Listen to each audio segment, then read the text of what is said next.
नमस्कार, घटना चक्र बुक वीडियो के इस शैक्षणिक मंच पर आपका स्वागत है। हमारा उद्देश्य है ज्ञान को सरल, स्पष्ट और सुलभ रूप में आप तक पहुंचाना। आइए आरंभ करते हैं अध्ययन और सफलता की इस यात्रा को। नमस्कार। आजकल इंडियन स्पोर्ट्स में ना कुछ कमाल ही हो रहा है। मतलब क्या यंग टैलेंट और क्या एक्सपीरियंस्ड लेजेंड्स दोनों मिलकर इतिहास बना रहे हैं। तो चलिए आज बात करते हैं भारत के इन्हीं नए स्पोर्टिंग माइलस्टोन्स के बारे में। तो सवाल ये है, आखिर हो क्या रहा है ऐसा जो इतना खास है? कौन से नए कीर्तिमान बन रहे हैं जिनकी इतनी चर्चा है? इसका जवाब ना शतरंज के बोर्ड से लेकर क्रिकेट के मैदान तक फैला हुआ है। भारत के खिलाड़ी चाहे वो यंग हों या एक्सपीरियंस वाले, हर जगह एक्सेलेंस के नए स्टैंडर्ड सेट कर रहे हैं। तो चलिए कहानी शुरू करते हैं चेस की उस दुनिया से जहां 64 खानों के खेल में भारत के यंग माइंड्स पूरी दुनिया को हैरान कर रहे हैं। और पता है सबसे मजेदार बात क्या है? इनकी स्पीड।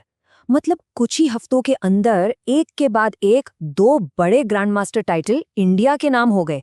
ये तो इंडियन चेस में एक नए तूफान का संकेत है ना? सबसे पहले बात करते हैं एलमपर्थी एआर की। सोचिए, सिर्फ 16 साल की उम्र में वो इंडिया के 90वें ग्रैंड मास्टर बन गए। वाकई ये अपने आप में एक बहुत बड़ी अचीवमेंट है। और अभी 90वें ग्रैंड मास्टर का जश्न ठीक से शुरू भी नहीं हुआ था कि राहुल वीएस ने अनाउंस कर दिया कि वो भारत के 91वें ग्रैंड मास्टर हैं। ये जो बैक टू बैक सक्सेस है ना, ये इंडियन चेस की बढ़ती हुई ताकत को दिखाती है। तो जरा इन दोनों कमाल के प्लेयर्स को देखिए। एक 16 साल का है तो दूसरा 21 का। दोनों ने ही इंडियन ग्रैंड मास्टर्स की लंबी लिस्ट में अपना नाम सुनहरे अक्षरों में लिखवा लिया है। वैसे ये समझना जरूरी है कि ग्रैंड मास्टर होता क्या है। असल में ये चेस की दुनिया का सबसे बड़ा टाइटल है, सबसे बड़ा सम्मान। इसे फीडे यानी इंटरनेशनल चेस फेडरेशन देती है और इसे हासिल करना हर चेस प्लेयर का सपना होता है। लेकिन रुकिए, राहुल की कहानी यहीं खत्म नहीं होती। ग्रैंड मास्टर बनने के ठीक बाद उन्होंने फिलीपींस में 6th एशियन इंडिविजुअल चैंपियनशिप भी जीत ली। ये उनकी जबरदस्त फॉर्म और टैलेंट का सबूत है। और एक और बड़ी इंटरेस्टिंग बात है, एलमपर्थी जो हैं वो तमिलनाडु से आने वाले 35वें ग्रैंड मास्टर हैं। 35वें। तभी तो उस स्टेट को यूं ही ग्रैंड मास्टर फैक्ट्री नहीं कहते हैं। तो एक तरफ तो चेस में ये यंग गन्स कमाल कर रहे हैं और दूसरी तरफ क्रिकेट के मैदान पर एक लेजेंड अपनी धाक और जमा रहा है।